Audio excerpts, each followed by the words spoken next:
ধাতুর পর কোন প্রত্যয় যুক্ত করে ভাববাচক বিশেষ্য বোঝায়? আও। জাতিবাচক বিশেষ্যের দৃষ্টান্ত নদী। এ এক বিরাট সত্য।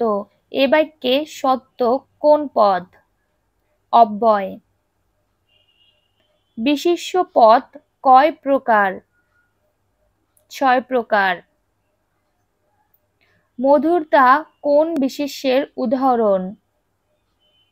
গুণবাচক বিশেষ্য।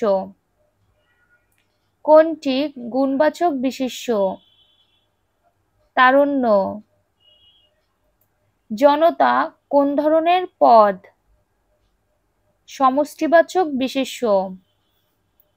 বিশেষণ থেকে বিশেষ্য সাধিত শব্দটি হল ঘনত্ব।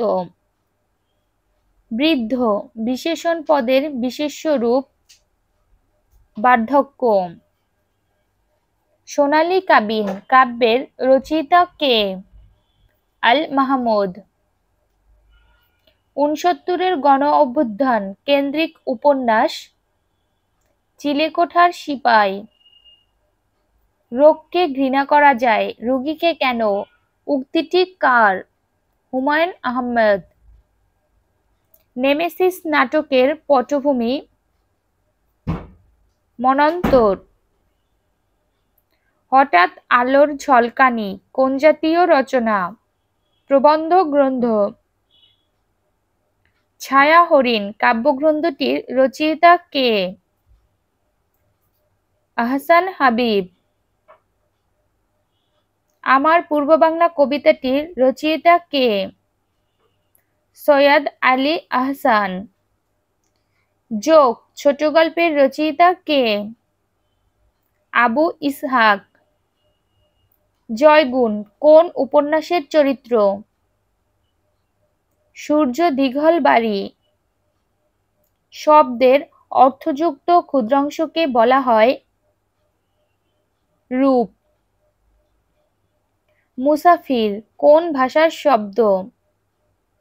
আরবি।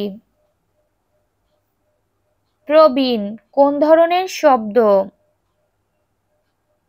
রূঢ়ি শব্দ। বাংলা ভাষায় তৎসম শব্দের সন্ধি কয় প্রকার?